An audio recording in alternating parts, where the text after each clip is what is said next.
kita himbau dulu, kita sarankan untuk melakukan pembetulan secara mandiri. Misalnya saya tidak suka dengan Bapak itu, saya mau terbitkan SPD, nggak bisa begitu. Kita bergerak berdasarkan data. Jadi untuk teman-teman kawan pajak yang dapat surat cinta tadi dari kami SP2DK, nggak usah panik, nggak usah nggak bisa tidur dan lain sebagainya. Artinya kawan pajak memang ada kelupaan melaporkan atau kelupaan membayar, silakan datang untuk konsultasi gimana cara memenuhi kewajiban perpajakan. Halo kawan pajak, salam kenal, saya Nindi. Selamat datang di Pajak Ketapang Podcast. Podcast yang akan mengupas aturan, layanan, dan isu-isu terkini seputar pajak yang dikemas secara ringan namun tuntas. Nah, kawan pajak, pada episode kali ini, Pajak Ketapang Podcast akan membahas tentang pengawasan perpajakan. Apa itu pengawasan perpajakan? Kapan akan dilakukan pengawasan perpajakan? Dan siapa yang melakukan pengawasan perpajakan? Untuk menjawab pertanyaan-pertanyaan yang muncul, Pajak Ketapang Podcast khusus mengundang tamu spesial, yaitu Bapak Roni Tanjung Marjiwandono, Kepala Seksi Pengawasan 5 KPP Pratama Ketapang, untuk membantu kita mengulas lebih jauh tentang pengawasan perpajakan. Selamat datang Pak Roni. Terima kasih Nindi, selamat pagi kawan pajak. Apa kabar nih Pak? Alhamdulillah sehat. Alhamdulillah. Pak Roni lagi sibuk apa nih Pak? Sibuk, ya rutinitas, ya rapat, diskusi sama teman-teman AR. Sama sibuk bikin memori alih tugas karena tinggal seminggu di sini. Wih, mau pindah kemana nih Pak Roni? Pindahnya agak jauh. Ke? Lumayan jauh, ke barat banget. Wih, mantap. Nah, terima kasih ya Bapak Roni udah menyempatkan waktunya di tengah kesibukannya bisa hadir di Pajak Ketapang Podcast. Ini untuk yang pertama kali ya Pak? Baru pertama kali ini, agak deg-degan. Gimana Pak rasanya? Ya excited, kemudian penasaran juga sih podcast itu seperti apa, tapi juga banyak hal yang pengen di-share juga, jadi ya semangat lah. Mantap, pasti kawan pajak udah nggak sabar nih Pak. Boleh disapa Pak kawan pajaknya? Halo, selamat pagi kawan pajak, senang bisa hadir di sini. Nah, sebelum kita lebih jauh nih Pak, boleh diceritakan secara singkat apa yang dimaksud pengawasan perpajakan, dan kalau di struktur organisasi kantor pajak tuh pengawasan perpajakan berada di mana Pak? Oke, jadi begini kawan pajak semua, mungkin sebelum kita diskusi soal pengawasan, kita bicara secara general dulu sistem pemungutan pajak di negara kita di Indonesia ya. Jadi kita ini kan menganut sistem self-assessment. Iya, Pak. Jadi artinya negara atau pemerintah memberikan kepercayaan kepada wajib pajak, kepada kawan pajak semua, untuk secara mandiri menghitung dan melaporkan kewajiban perpajakannya sendiri, terutama untuk pajak penghasilan. Nah, di sistem self-assessment ini karena kita memberi kepercayaan ke wajib pajak, tentunya nggak 100% kita lepas gitu ya. Iya. Jadi pemerintah atau negara punya juga mekanisme untuk pengawasan, yaitu menguji kepatuhan atau pemenuhan kewajiban perpajakan wajib pajak. Nah, kegiatan pengawasan itu adalah kegiatan proses pengujian ini sendiri. Jadi secara umum pengawasan itu apa? Pengawasan ini adalah menguji kewajiban perpajakan baik formal maupun material yang sudah disampaikan oleh wajib pajak tadi. Jadi intinya proses pengujian gitu. Siapa? Nah, boleh juga nggak Pak diceritain siapa-siapa aja sih yang menjadi bagian pengawas perpajakan di KPP Pratama Ketapang Pak? Oke, jadi seksi pengawasan ini kalau di struktur dulu ya itu di unit eselon 4 gitu. Jadi kalau di KPP Pratama Ketapang sendiri ada 5 seksi pengawasan. Jadi ada 1 pengawasan strategis, kemudian 4 pengawasan wilayah. Yang terlibat tentu saja kepala seksi pengawasan, itu ada 5. Nah, ada 2 tipe seksi pengawasan ini. Yang pertama pengawasan strategis, itu kita mengawasi 500 wajib pajak yang secara umum butuh pengawasan khusus. Baik itu karena pembayaran pajaknya yang besar, atau karena secara omset dia besar gitu ya, jadi nilai transaksinya besar. Itu WP-WP yang khusus ini dia diawasi secara khusus oleh seksi pengawasan strategis. Nah, seksi yang lain ada 4 lainnya, ini seksi pengawasan wilayah. Jadi pengawasannya berdasarkan wilayah. Gitu. Nah, yang terlibat yang pertama tadi kepala seksi, yang kedua teman-teman account representatif. Account representatif ini juga dialokasikan kalau di strategis berdasar jumlah WP, kalau di pengawasan wilayah juga berdasar wilayahnya. Bisa jadi per kecamatan, atau kalau di Delta Pawan dia per kelurahan. Oh gitu. Nah, kalau Pak Roni sendiri ini di Saya di bagian pengawasan 5. pengawasan Di 5. pengawasan wilayahnya ada beberapa kelurahan di Delta Pawan, sama kecamatan juga di luar Delta Pawan. Oh, siap Pak. Pak Roni ini selaku kepala seksi pengawasan 5 ya Pak? Iya. AR-nya ada berapa Pak? Ada 4. Ada 4 AR. Ada 4 AR. Siap. Nah Pak, boleh nggak Pak? Saya tuh kayaknya kawan pajak juga bertanya-tanya. Kan kalau nama KPP Pratama Ketapang ya Pak, itu Kantor Pelayanan Pajak Pratama Ketapang, bukan Kantor Pengawasan Pajak Pratama Ketapang. Nah itu pasti kawan pajak bertanya-tanya, sejarah terbentuknya seksi pengawasan itu seperti apa Pak? Oke, ini menarik ya. Jadi kita karena bicara sejarah ya, jadi kita flashback sedikit ke awal-awal 2000-an. Ya. Jadi sebenarnya relate juga nanti dengan reformasi secara keseluruhan yang 98, mungkin kalau teman-teman ingat, ada yang sudah lahir 98. Saya lahir 98 Pak. 98, jadi pas lahir itu dulu ada reformasi besar-besaran ya, jadi pergantian secara politik, ada pergantian besar gitu dari, ya bisa dibilang orde baru waktu itu dengan orde reformasi bisa saya bilang. Nah di internal Kemenq sendiri, ada juga ya reformasi perpajakan, yang salah satu milestone yang signifikan itu terjadi di antara 2006 sampai 2008. Jadi waktu itu pendekatan pemungutan pajak yang tadinya kita sifatnya hard enforcement gitu ya, semua serba pemeriksaan dan lain-lain, kita beralih mengikuti best practice internasional menggunakan soft enforcement. Jadi soft enforcement itu artinya sebelum dia lari ke penegakan hukum, ada mekanisme kayak himbauan dan lain-lain. Nah itulah di 2006 itu dulu ada pilot project dulu, itu di KPP LTO, wajib pajak besar, sama KPP di Kanwil Pajak Khusus, itu dari 2006 itu sudah ada namanya seksi pengawasan dan konsultasi.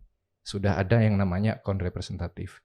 Nah itu tugasnya kayak tadi, itu shifting dari hard enforcement ke soft enforcement. Jadi harapannya wajib pajak itu sebelum kita penegakan hukum yang keras, kita himbau dulu, kita sarankan untuk melakukan pembetulan secara mandiri.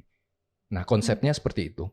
Nah yang secara nasional sendiri, seksi pengawasan dan konsultasi, waktu itu namanya pengawasan dan konsultasi, itu secara nasional serentak jadi modernisasi ya, bahasanya menjadi kantor modern itu di 2008.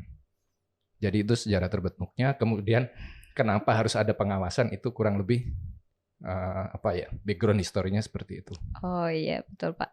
Nah ini pertanyaan selanjutnya sepertinya sudah sekaligus dijawab tadi oleh Pak Roni tentang apa tugas dan fungsi seksi pengawasan. Nah, ya sebenarnya sudah terjawab di yang pertanyaan awal tadi. Mungkin tapi kalau saya lebih detailkan lagi, jadi kalau sebelum yang reformasi yang lanjutan ya, yang di 2021 kemarin, yang SMO Mei, itu dulu selain melakukan pengawasan, itu juga memberikan konsultasi. Oh iya Pak. Jadi selain mengawasi juga, kalau ada pertanyaan terkait pemenuhan kewajiban perpajakan, waktu itu seksi pengawasan juga berkewajiban memberikan pemahaman dan konsultasi ke wajib pajak. Nah sekarang sudah diversifikasi pekerjaan, untuk pekerjaan konsultasi sekarang sudah diserahkan ke fungsional penyuluh. Betul Pak, diserahkan kepada saya.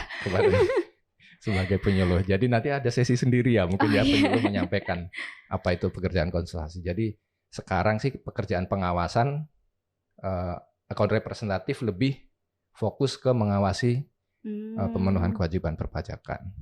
Jadi lebih fokus gitu ya Pak? Ya, sejak 2021. Wih keren. Nah Pak, saya mau tanya juga nih, kapan sih dilakukan pengawasan perpajakan terhadap kawan pajak? Kapannya itu, jadi gini teman-teman kawan pajak, mungkin bertanya-tanya ya, ini saya sudah lapor SPT, saya sudah membayar, kemudian saya juga rutin kapan sih saya ini terjaring gitu ya. Betul, Ibaratnya Pak. mungkin bertanya-tanya kapan saya sebagai wajib pajak terjaring kantor pajak untuk diawasi. Betul. Nah, kantor pajak punya mekanisme prioritas, penyusunan prioritas ya. Jadi kita bikin prioritas, di situ sebenarnya ininya lebih luas ya, Mbak Nindi. Iya, Pak. Kenapa dan kapan wajib pajak itu diawasi itu tadi ada mekanisme prioritas. Apalagi sekarang kita punya sistem namanya CRM, Compliance Risk Management. Itu tools yang kita memetakan wajib pajak dengan menggunakan data yang kita punya berdasar risiko kepatuhannya. Ya. Oh iya. Jadi ini isu di semua otoritas pajak dunia bisa saya bilang bahwa kita punya keterbatasan antara jumlah SDM yang mengawasi dengan wajib pajak yang diawasi. Betul. Itu masalah di semua otoritas pajak dunia. Nah, untuk secara sistematis kita bisa memfokuskan SDM ke wajib pajak tertentu yang memang harus diawasi, itu sejak 2019 kita menyusun compliance risk management. Itu semacam tools, kita menggunakan statistik dan menggunakan big data sehingga kawan pajak nih dipetakan nih nanti berdasar tingkat kepatuhan, kemudian berdasar risikonya juga. Oh iya, gitu Pak. Ya. Jadi dari sekian populasi itu nanti terjaringlah ada namanya di kuadran X3Y3. Itu jangan sampai kawan pajak masuk di situ ya. Jadi kalau pengen masuk situ ya jangan lapor, jangan lapor SPT. Jangan sampai ya, Pak. Itu nanti kejaring di situ, nanti masuk di radar kita untuk diawasi. Nah, disitulah mulai kapan mulai kegiatan pengawasan dimulai, yaitu ketika wajib pajak masuk di radar X3Y3 yang paling berisiko. Iya. Itu resiko tinggi gitu ya, Pak? Resiko tinggi. Sangat diawasi. Ya. Oh. Menjadi prioritas untuk diawasi gitu. Nah, itu kawan pajak harus berhati-hati, harus taat, ya, membayar, melaporkan. Betul. Itu juga harus benar ya, Pak? Dan harus benar karena kita sekarang data pihak ketiga itu sudah sangat luas ya. Apalagi dengan perkembangan teknologi pengolahan data yang sangat pesat ya. Bisa dibilang dalam 5 tahun terakhir ini bukan evolusi lagi, revolusi pengolahan data, dan itu bisa dibilang kita sudah sangat sulit untuk menghindar ya. Karena data-data keuangan baik sampai dengan rekening kita, kepemilikan saldo rupiah di tabungan, kepemilikan kendaraan, kepemilikan rumah, bahkan ya properti dan lain-lain, itu sudah inline dengan data kita. Jadi dengan big data seperti itu, kita menggunakan tools statistik tertentu. Nanti teman-teman kawan-kawan pajak sudah tahu nih kantor pajak kalau baru beli rumah di sini ya kan, penghasilannya ya, sesuai nggak yang dilaporkan itu otomatis terjaring. Bukan kita mencari, itu datanya datang sendiri. Sudah ada ya, Pak. Betul. Nah, Pak Roni tadi sudah bercerita banyak nih, Pak. Kelihatan kalau pengalaman Bapak itu sudah banyak. Dulu pernah jadi AR juga ya, Pak? Pasti. Udah berapa tahun Pak jadi AR? Saya termasuk yang awal sekali di angkatan saya. Jadi saya bergabung di DJP 2006. Itu Mei 2008 saya sudah jadi AR. Karena kebutuhan waktu itu ya. Karena saya di Balikpapan, kemudian pengangkatan AR di Tarakan. Waktu itu karena kebutuhan. Jadi dengan kualifikasi Diploma 3 Akuntansi atau Perpajakan waktu itu di wilayah Kalimantan Timur agak kekurangan gitu. Jadi ya kebetulan lebih cepat gitu ininya pengangkatannya. Jadi 2008 sampai sekarang kurang lebih sampai 2020 ya belasan tahun. Kemudian jadi kasih juga udah berapa tahun ini, Pak? Kalau kasih baru 3 tahun. Baru 3 tahun. Ya. Nah, dari pengalaman Bapak yang sudah lama itu kira-kira tugas apa yang menantang saat dilaksanakan dan bagaimana menanganinya, Pak? Yang terkait pengawasan perpajakan itu, Pak. Siap. Jadi yang paling menantang yang pertama nih sebelum kita ketemu dengan wajib pajak ya, sebelum kita menyapa kawan pajak nih, tantangan terbesar kita memprioritaskan. Kalau sekarang sudah banyak terbantu dengan compliance risk management, tapi pada waktu itu belum ada yang namanya CRM, data sedemikian besar dan keterbatasan waktu kita ya. waktu yang kita punya untuk mengawasi dengan banyaknya jumlah WP yang diawasi, tantangan waktu itu adalah mana yang menentukan mana yang mau kita awasi. Karena toolsnya belum ada. Jadi kita harus mengolah data secara mandiri, kita sorting data WP setoran terbesar dan lain sebagainya, kemudian data pihak ketiga kita sorting, kemudian kita kait-kaitkan. Mekanismenya sama sebetulnya, cuma kita lebih mengolah data sendiri. Nah, biasanya kayak gitu. Di awal tahun kita dari hasil olah data mandiri itu kita menentukan WP mana yang potensi, bahasanya bukan risiko waktu itu, bahasanya adalah potensi besar untuk kita awasi. Itu tantangan pertama. Nah, tantangan kedua, ya yang lebih sifatnya soft skill ya. Kita berhadapan dengan wajib pajak atau kawan pajak yang mungkin malah nggak tahu gitu. Nggak tahu kewajiban perpajakannya. Jadi,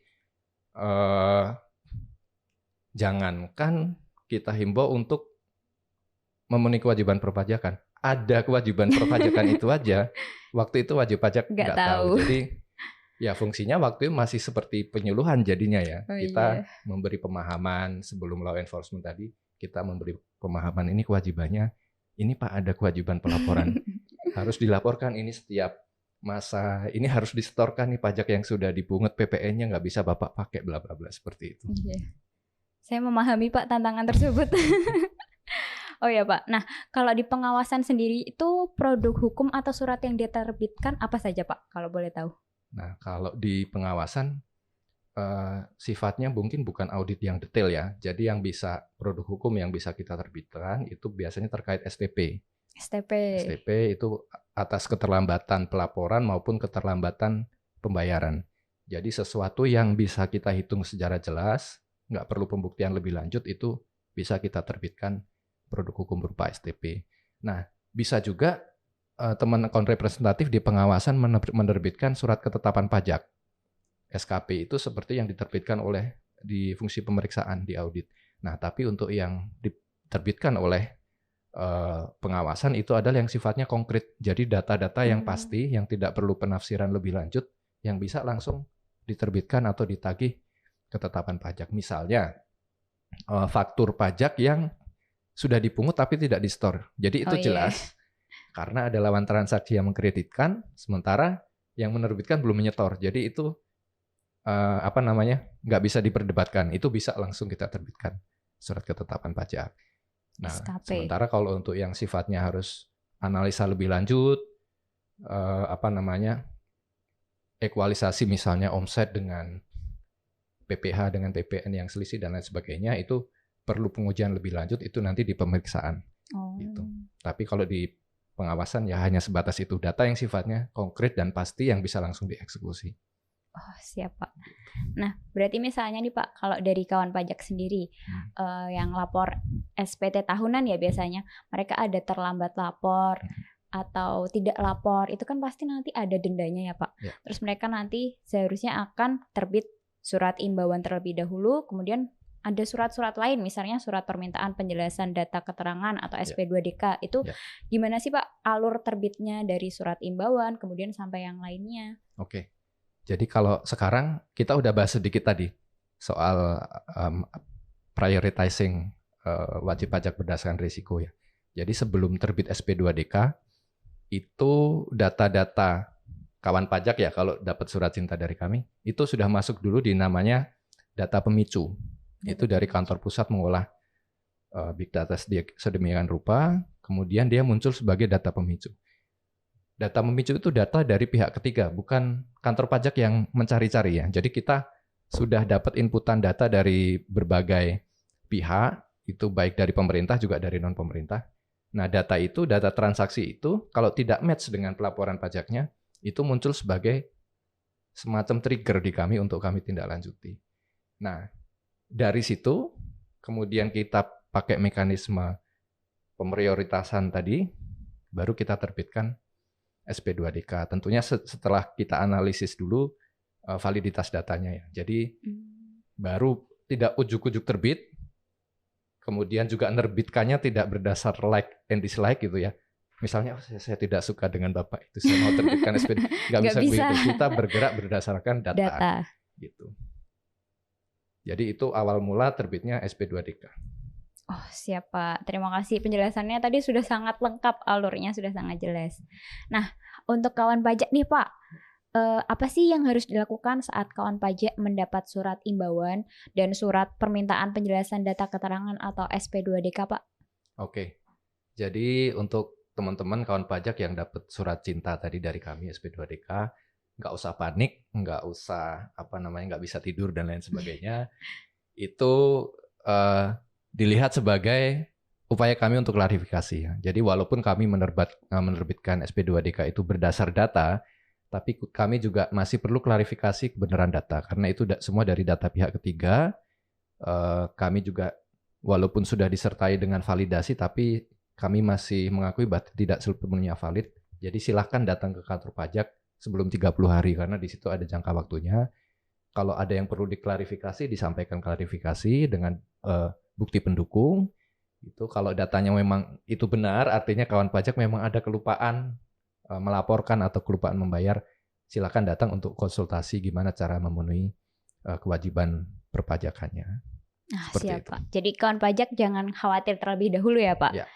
Nah Pak, nggak kerasa nih sepertinya kita sudah mengobrol cukup lama karena saking serunya ya Pak. Mungkin nanti bisa dilanjut di lain kesempatan. Boleh untuk terakhir kali kepada kawan pajak Bapak memberikan closing statement?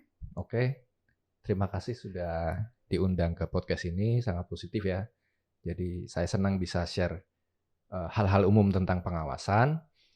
Mungkin yang bisa saya sampaikan untuk closing statement ini, tolong kawan-kawan pajak melihat proses pengawasan ini adalah proses bersahabat dari pemerintah ya untuk menyapa, untuk mengklarifikasi kewajiban perpajakan dari kawan-kawan pajak. Jadi ini masih jauh dari law enforcement, ini masih sifatnya pengingat gitu yang bisa diselesaikan secara mandiri nanti kewajiban perpajakannya oleh kawan pajak sendiri gitu. Jadi nanti ke depannya jangan takut-takut datang ke kantor pajak gitu. Kami terbuka untuk berdiskusi tentang apa saja terkait pemenuhan kewajiban perpajakan. Nggak perlu takut datang ke kantor pajak ya Pak? Nggak usah. Petugas pajak nggak gigit. Nggak gigit. Ada yang sedikit galak mungkin, tapi nggak gigit. Gitu. Ya itu. Terima kasih Pak Roni sudah mau datang di Pajak Ketapang Podcast. Terima kasih Nindi. Atas ilmunya yang sangat bermanfaat. Semoga membantu. Siap. Nah, kawan pajak, itu tadi Bapak Roni Tanjung Wardi Wandono, Kepala Seksi Pengawasan 5 KPP Pratama Ketapang. Pajak Kuat, Indonesia Maju. Saya Nindi, undur diri.